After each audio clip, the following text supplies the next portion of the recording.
You were not meant to be a slave to the grind. You were not meant to trade your life force for money.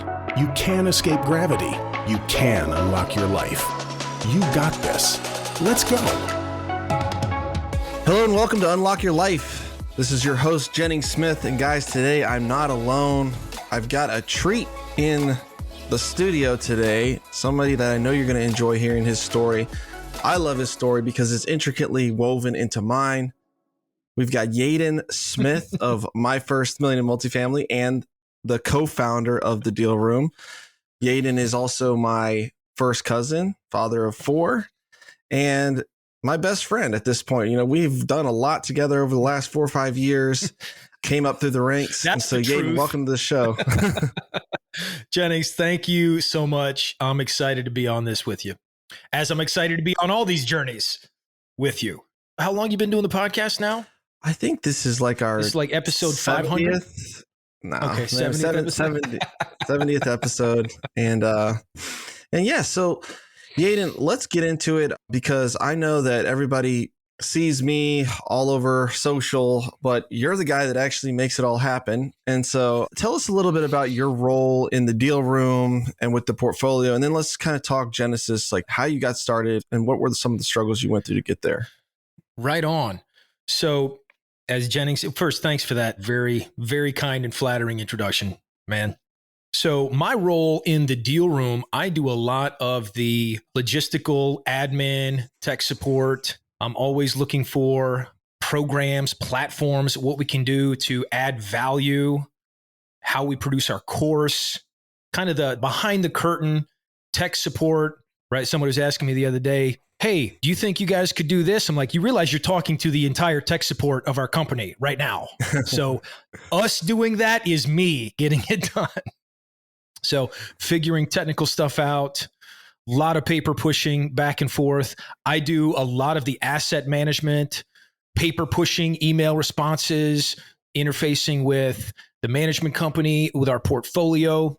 I guess with our portfolio, we've kind of each found the same number of deals in the portfolio. So it's not like I'm the deal finder and you're the deal closer or vice versa.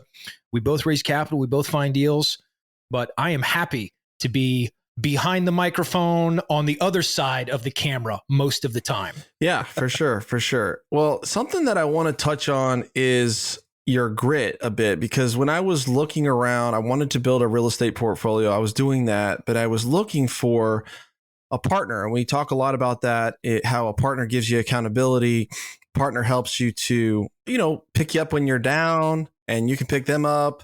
They find opportunity, 1 + 1 = 3 or 4 in some cases. And so I saw you go from, leading youth ministry out in Texas and being a missionary in Mexico. I saw you start a business coming back home as a weight loss coach and, earning a living, right? Going from pretty much a stable income, W-2 job in the ministry, of course, but jumping out of that and saying, okay, I'm going to sell health coaching. I'm going to sell health food products. I'm going to support my family this way.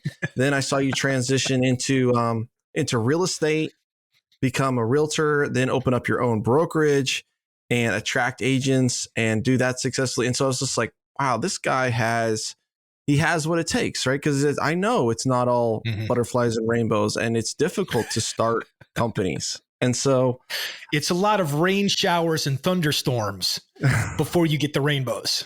Yeah. What would you attribute that to, your ability to get out there and be like, I'm going to do this on my own and I'm going to start my own thing. I'm going to support my family and make it work.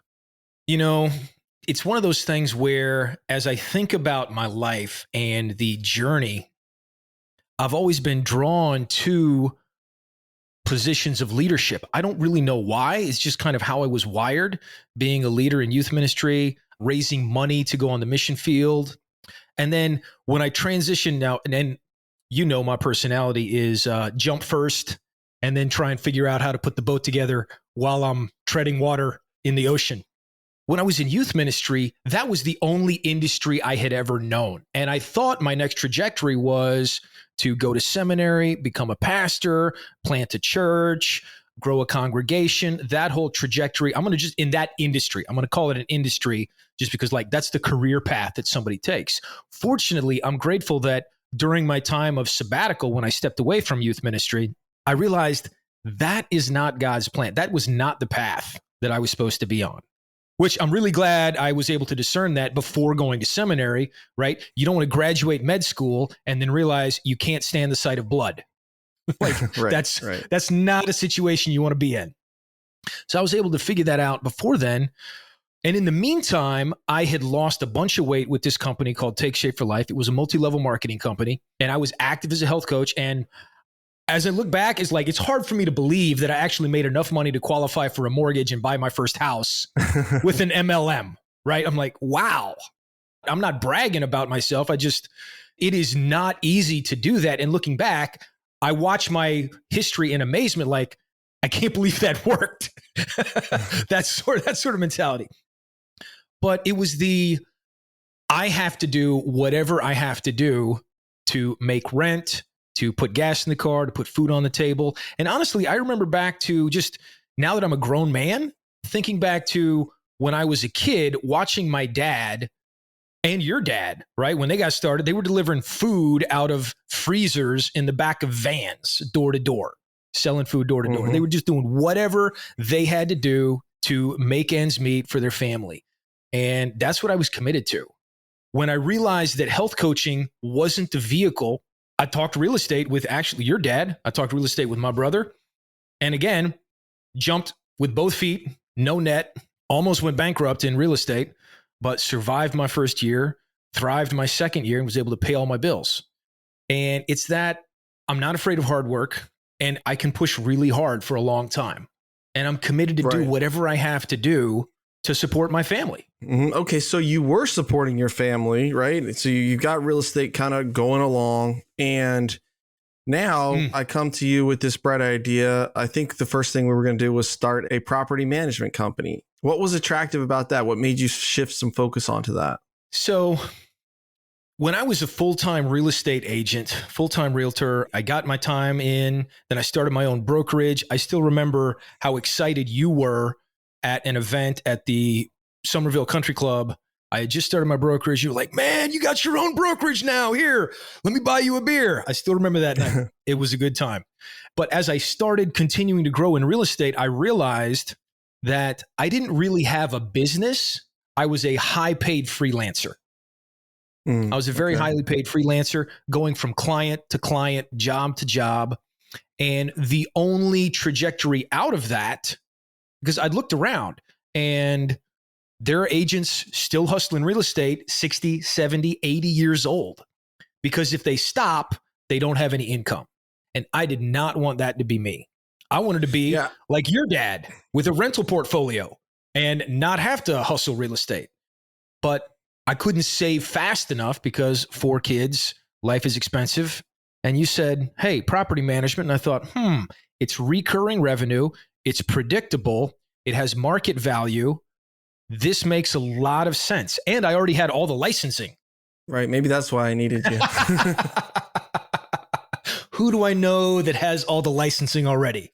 But I kind of think of it as we're in apartments, or you could say rental homes, or even the property management. I kind of think of it as you're working for the cash flow, right? We're working for the cash flow on multifamily. We're working for the cash flow in the property management company. There was a little bit of cash flow, but it was a little bit, right? And it still is that way. So, we see that where the cash flow is there and it's cool, but at the same time, there's something at the end of the tunnel, right? So with a management company, you've got an asset that you can sell. With an apartment complex, you got an asset that you can sell. With a rental home, you got an asset you can sell. And that's really where the money is made. That's where the hundreds of thousands of dollars or millions of dollars is really, really made, is when you put all this hard work together, build a steady income stream, and then sell the income stream to the next guy who wants to make an investment and do whatever he wants or she wants with it. And so that's the thing with residential real estate agent or brokerage, or for me, it was contracting. It was like, I had nothing I could sell. Nothing I could sell. We're hustling for that cash flow, and we're making that cash flow, and we're making a living. We're putting food on the table, but there is no end in sight, right? Other than being a 70-year-old contractor, 70-year-old realtor, there's no business there that is, somebody wants to step into. Yeah. That is, I think you hit the nail right on the head. And I did not want to have to hustle for clients my entire life. I wanted to figure out how I could bring value to the marketplace. And not when we first started the property management company, I wasn't thinking work once, get paid over and over and over. I was thinking, what can I do on a regular basis and get paid more and more and more and more for that same work, right? With property management, we started with 10 units. We built that company to 100 units. It was about the same level of work up to that threshold, but the income stream kept growing and growing and growing. Right, right. And, we were able to, I think at 100 units, we kind of looked at each other and were like, hey, this is cool, but we really want to focus on buying more real estate. We had already bought some, and the goal was to own the asset. And so this was taking a lot of time. I remember it was taking a ton of time, especially for you. I was more on the, let me get new clients, let me market, let me continue to build our company. But you were left with, okay, let me line up the vendors, the bookkeeping, the accounting, maintenance. Yeah, I was doing the tenants and toilets. Right, right. I kind of saw like this might not be the best path for either of us. And so we did end up selling that company. Do you remember what we sold it for? I think we sold it for 140. Yeah, I was thinking around 100. So yeah, 140, 150, something like that. It was more than 100,000, but not much more than 150, I don't think. And we built that company in, I think, a year, 2 years, maybe. Yeah. Yeah. We built that. I think we had the company. We started in 2018 in the fall. We started doing syndicate. We had our first syndicated deal in the summer of 19, and we sold the management company at the end of 2019, I think. Right, right. Because that's where end of 19, we had closed, I think, 3 or 4 deals, and we were rolling on that. And you may think, well, 150 grand, no big deal. But at the time it was, because it was like, hey, we built a company, we built a business, we successfully sold it. We got cash flow while we were running it. And I think we did some owner financing there, 50% down or 30% down, and then monthly payments. And so then we ended up making really more in cash flow off of those owner finance payments than we were on the rent collections. Yeah, but, we got income for the next year after we sold it and didn't have to do any of the work. Exactly. Okay, so we did that, and that gave us the ability to dip our toe into the multifamily arena. And I want to talk about, were you scared selling that management company and moving into multifamily? No. You were just glad to be done with it? Short answer is no. Probably because I don't think about things too intensely in the moment. It takes me time to process stuff. But I knew that multifamily was the next iteration of what we were doing. Like, we'd already closed a couple deals. We were successful at that. We could raise money. We knew how to underwrite. We knew how to build relationships. Like, this is what we are going to do in the near future for however long we do it. And it didn't make sense to split the focus for trying to run a property management company, trying to do real estate brokerage. Because I think I was still doing a couple transactions at the time here and there. And basically that the sale of that property gave me the runway internally. Like, you know what? I'm going to burn the ships.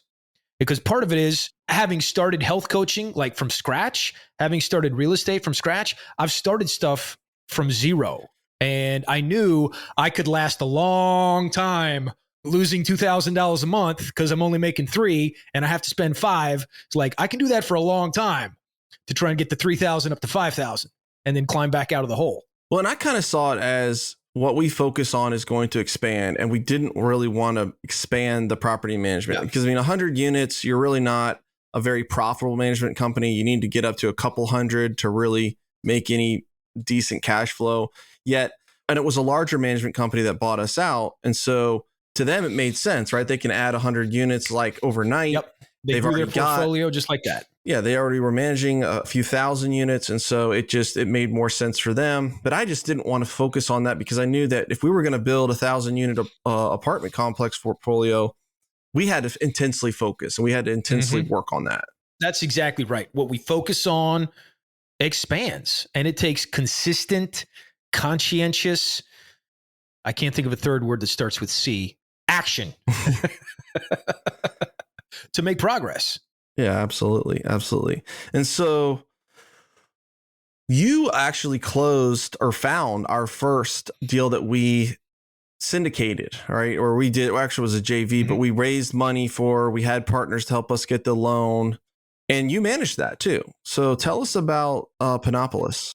That deal, special place in my heart. So Pinopolis, it's 18 units. We expanded it to 19 units over the course of stabilizing it. I still remember 4 years ago now, you're like, Yeadon, we're buying apartments. I'm like, Jennings, no, we're not. Our last name is Smith. Guys like us do not buy apartments. And you're like, no, just hear me out. Hear me out. Go through this course that I've gone through. You got to study this stuff. I'm like, okay. Went through the course that you had. I'm like, all right, you know what? I can tell people I'm looking for apartments to buy. I used to ask people if they know anybody who wants to lose weight. That's a much harder question than do you know anybody who's looking to sell their apartments? And in the networking group that we were a part of at the time with our property management business, instead of asking for more property to manage, I started asking for apartment owners. That's what I was looking for, apartment owners that I could talk to about buying their complex. And honestly, after just a couple of weeks, a commercial contractor in the group reached out to me. He said, hey, man, a friend of mine runs a flooring company. His family owns some apartments. They have this 18-unit complex under contract, but they're not going to close on it because they're going to build their dream lake house. Are you interested? I was like, yes, I am very interested. What are the details? And you and we both met with him there at the Starbucks over by the freeway. Went over the contract, kind of looked at the numbers, and it made sense. Like it worked with the underwriting skills that we had at the time. $750,000 purchase, needed $200,000 in renovations. And when we did all the calculations for the underwriting, it looked like it would be worth like 1.8, possibly even $2 million. And we had something. But it was a matter of me saying out loud. I always think of the scene from The Princess Bride where the swordsman's like, hello, my name is Inigo Montoya. You killed my father. Prepare to die. In my head, that's how I look. I say, hello, my name is Yeadon Smith. I'm looking for apartment owners that I can make offers to. Right. I'm looking to buy apartments. My name is Yeadon and I buy apartments. The first time I said it out loud, that was the shift. I didn't really believe it at the time. I was just like, okay, I got to say this because if I don't say it, how am I going to find anything? So starting to tell people out loud that I'm looking for apartments to buy, that was the biggest shift. You know, and we were talking in our deal sprint group the other day about that, building those habits. And one guy, he brought the point that he was trying to get into the habit of working out, but he hates working out, doesn't want to work out. And so what he did was he said, well, listen, I'm just going to drive to the gym. Like, I'm not going to work out. I'm just going to drive to the gym and maybe I'll just sit in my car, look at my phone, whatever.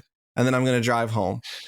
And so he drove to the gym and then, he gets to the gym and he's like, well, I mean, I'm already here. I drove 15 minutes here. I'm in my workout clothes. I might as well do something. Right. And so, and I'm sure I can watch my phone while I walk on the treadmill for 30 minutes.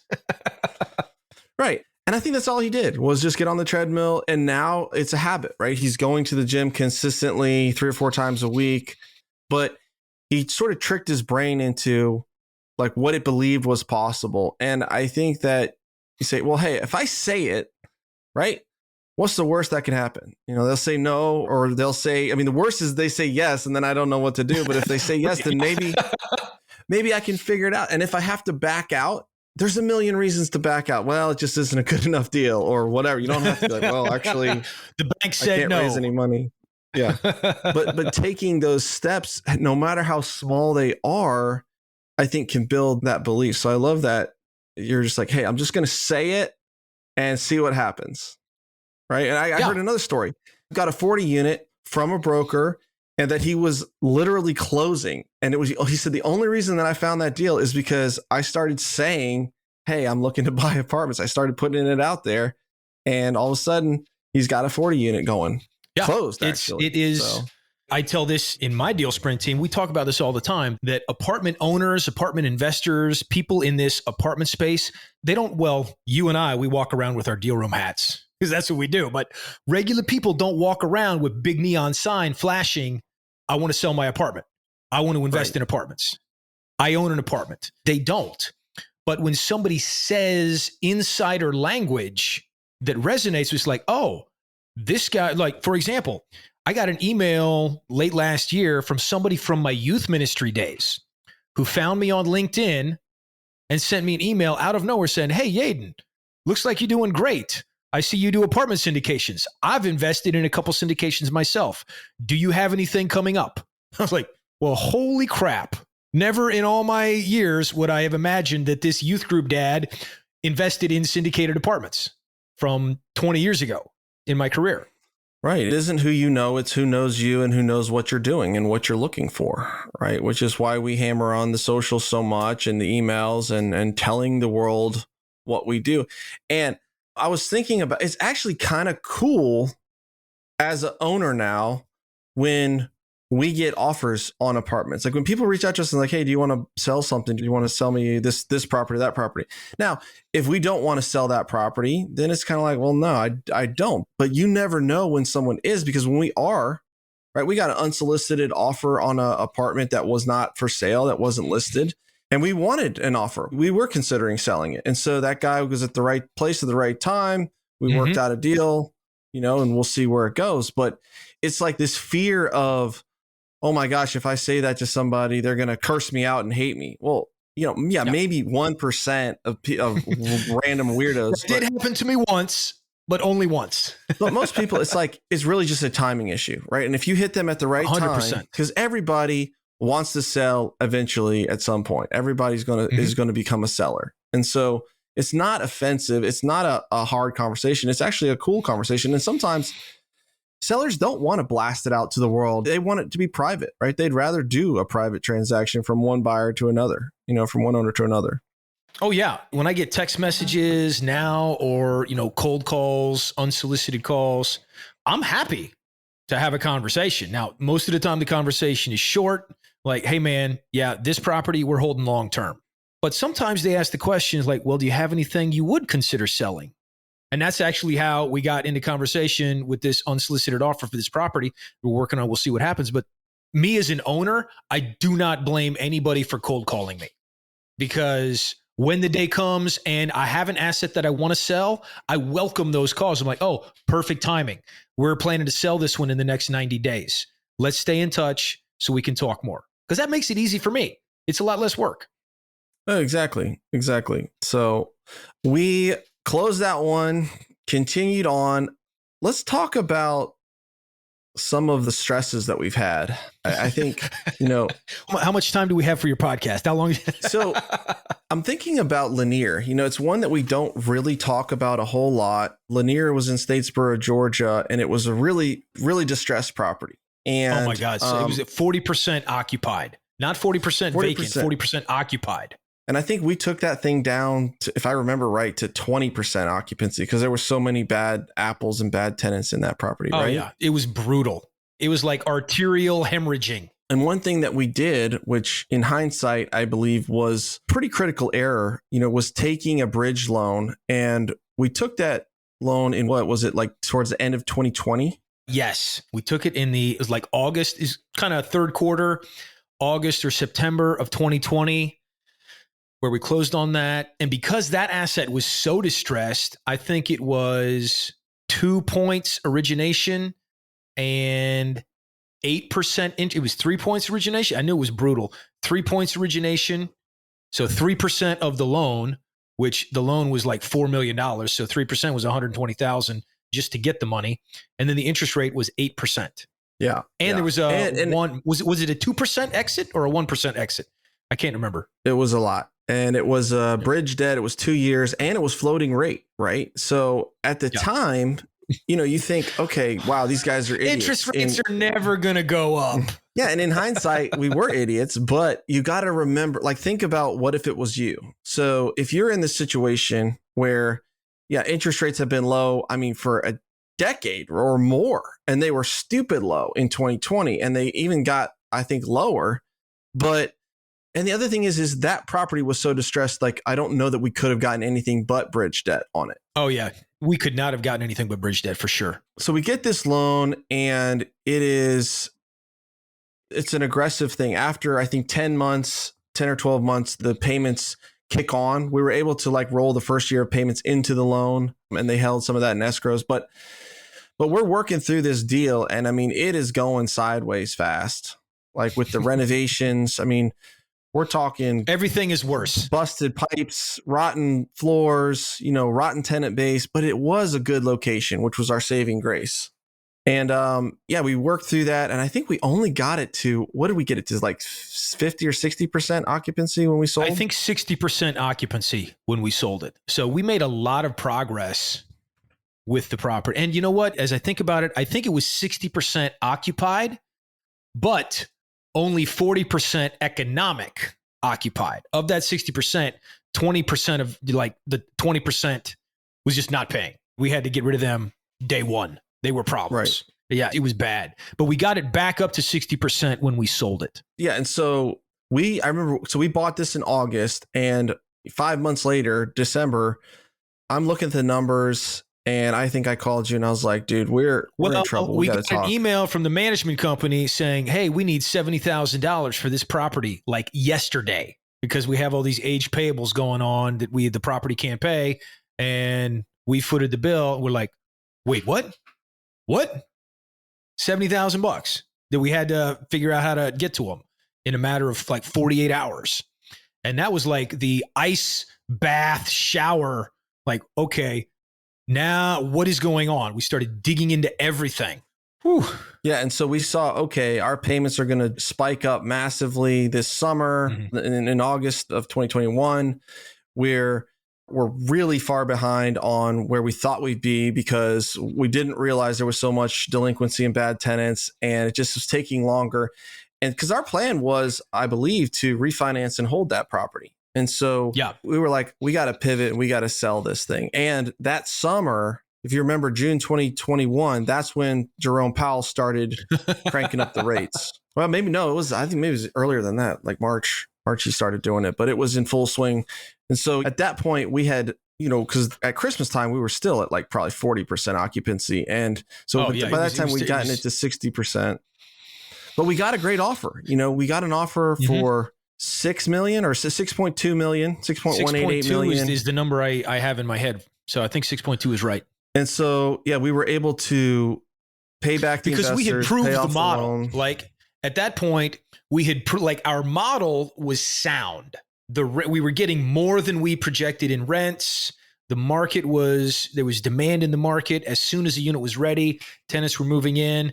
But we realized that just from a cash flow standpoint, we weren't going to be able to make the turn. But since we had proven the model, is like to the next group that bought it, they knew they had a winner, because they didn't have to. A lot of the risk was off the table. They did not have to prove the model. And they were able to recapitalize it with different debt, probably a little bit better debt. I think they still went in bridge loan, and then they ended up finishing the project and refinancing it.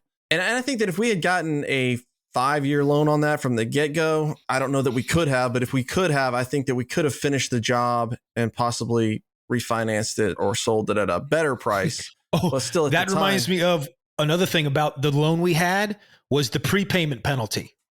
The prepayment penalty on that loan was brutal. Oh my gosh. Yeah. Everything about that loan was rough. It was rough. Garbage. But we did walk away with $950,000. I remember that. We paid the investors their money. They got their preferred return. They got their equity splits, and we lived to fight another day. And that's something that with this, we have these sacred cows sometimes, I think, where it's like you buy something and you're like, I'm never selling this. And sometimes you just got to look at like the brain damage of a deal. Like, is this worth it? If I can sell it at a profit, is it better to redeploy that capital in a different deal? And that's kind of what we chose to do on that. But that was a stressful year. Not only that, we also had another deal with the same lender concurrently going, and we ended up doing the same thing. We only made about $50,000 on that deal, but that was not a fun Christmas when we realized how these deals were going. So if you want to hear that, listen to $6.1 million deal gone wrong. That's the saga of the Clemson deal. But we've had some wins too. Let's talk about Tulsa a little bit. So Tulsa was our first big deal, 220-ish units. I never remember the exact count, but 220 units. 208. Tulsa, Oklahoma. 208. Okay, 208. So not as many as I thought. 208 in Tulsa, Oklahoma. Let's see. Purchase price was $5 million. Renovation budget of $2.5, maybe it's $5.5 million. Renovation of $2.25, something like that. So our all-in cost was close to $8 million on this property. Mm-hmm. And it was not as bad as Lanier, but not much better. The occupancy was about 80% from what I remember, because there were a couple buildings that were down. Occupancy was about 80%. Economic occupancy was lower. There was a bunch of tenants that just hadn't paid rent in a long time. In fact, I still remember seeing in our group chat with the team when we were doing the due diligence, a video came over on the group chat because we do drive-throughs of the apartments at night so we can see what does this complex look like at night when everybody's home. And on the video, you hear somebody yelling at our teammate and then gunshots.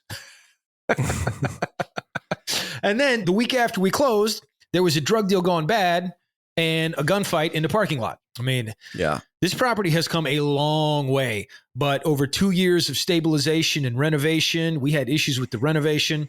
But at the end of the day, we were able to refinance it, get a valuation of 13. Was it 12.9 or 13 million? It was 13.9. 13.9. 13.9. We refinanced, pulled out $1 million after we paid off the initial loan, after we paid off the investors. We had money in reserves for additional CapEx, distributions to the investors, and that property is performing solidly still. And it's only getting better and better. The rent roll was $50,000. Yeah, $55,000 when we bought it, and now we're collecting $120 to $130 every month, which is obviously way better. And we had a 5-year loan on that, so there was not that gun to our head. It was still an expensive. I think we did have to pay 3 points in because it was very distressed, but it was a fixed rate. And then we were able to refinance it into non-recourse long-term debt, which is super attractive now. That rate's 4.25%, which is pretty good. And we got 10 years on it. So I like the way that did. Now, would I want to take on a project like that again? I don't know. Yeah, that's it. At least not for another year or two. Please. So what would you say, Yeadon, to somebody who's maybe they're a realtor, maybe they're a contractor, maybe they're in single family and they're looking to do bigger things, but maybe they're a bit intimidated? One thing that I always think of is a lesson I learned. I think it was at the conference we went to 4 years ago, the Commercial Empire Conference, which they don't have the conference anymore. But it was, don't compare where you are on your journey to where somebody else is on their journey. The only reason somebody would be intimidated is because they don't know. They don't have the knowledge base that I have or that we have, right? They're just afraid of the unknown. But that's okay. That's where we all start. We all start with finding a deal analyzer spreadsheet somewhere, with talking with somebody that's in this industry about how do I get started, buying a course online, going to a conference. Start taking action. A year from now, you'll wish you had started today, right? That consistency over time compounds. Just start. You got to have some education, 100%. You got to know what you're doing. And then find a network, find a group that is doing what you're doing so that when those emotional punches show up, you can lean into the group instead of just walking away. So that when you have a success, you can be celebrated by the people in the group. When you need partners, you know where to go to reach out to people who want to partner. Yeah. Yeah. And I think it's important to talk about the beginning where it's hey, we had families. We still have families, thank God, but we had businesses, I was running a contracting business. You were a realtor, you were a broker. Yeah.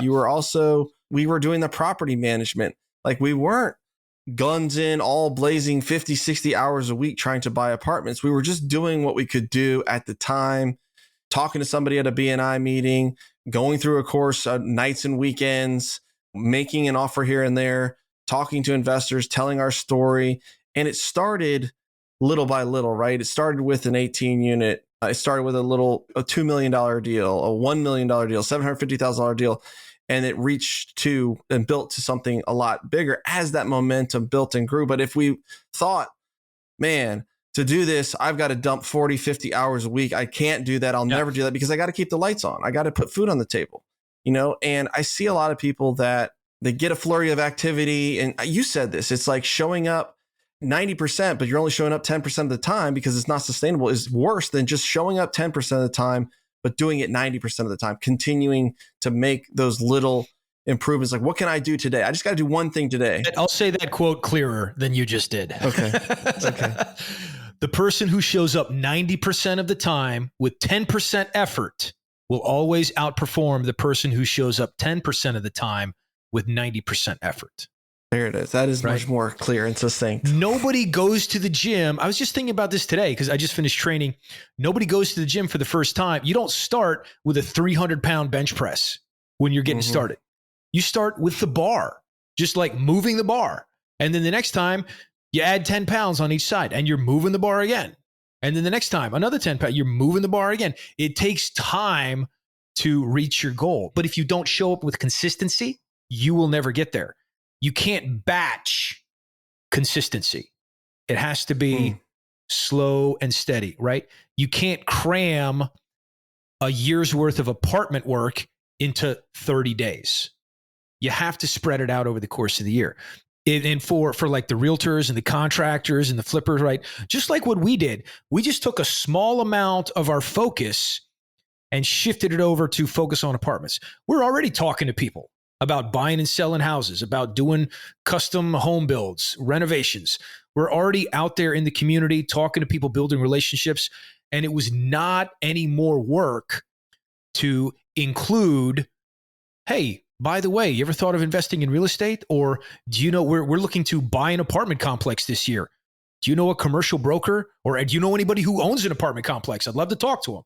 Adding that into our regular daily, weekly cadence was not difficult. It shifted, it took 5% of our 10% of our time, but it paid off. The return on investment from those activities blows everything else that we've done out of the water. Yeah. I mean, there's so many parallels to working out. And I mean, I know you're a triathlete and it's like you started with a 5K, you didn't start it with a triathlon. And I posted a picture of myself from about 10 years ago. I'm holding my son, baby Jennings, and I'm looking at my arms and my shoulders, and I'm like rail skinny. I couldn't have weighed more than 160 pounds in that picture. And I'm like, oh my gosh, I can't believe my wife ever even married me. But, versus not that I'm some Greek god now, but it's like I am a lot stronger than I was 10 years ago. And now you get all the groceries in one trip. Exactly. And I didn't go and work out for 10 hours, right? It's like I worked out for 1 hour 3 times a week, and I started eating a little better, and now 3 years into it, it's like, okay, I've got my diet tuned in, got my workout. It's a habit, and the results do come. The same thing with apartments or building a business. As long as you're working towards something that is going to be worth it. And that's where I feel like a lot of people, they work hard, they put in the reps, they do it. They're not lazy. Anybody listening to this podcast, I'm sure laziness is not your issue, but are you working on the right thing, right? Are you building an empire, a business, a company, something that can be sold, that is worth money, that's going to pay you beyond just that paycheck to paycheck? You know what grandmama used to say, what's the next step? What's the next step? Like if you're picking up the house, what's the next step? If you're just going through the day, what's the next step?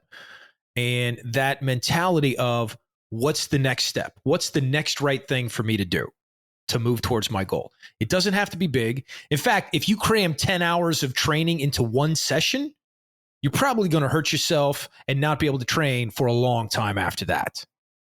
Similarly with business, if you're putting too much pressure, too much effort, all crammed into a short amount, you're probably just going to burn yourself out and not actually make progress towards your goal. But yeah, what is the next step? But Yeadon, let's leave it there, dude. I appreciate you spending some time with me, sharing your message, sharing your journey. It's been awesome. So thanks for coming on. Thank you so much, brother. Even though we're cousins, you are my brother. I love you, man. Love you too, dude. All right, guys. Well, take some time this week to push those dreams and goals forward and unlock your life. Peace.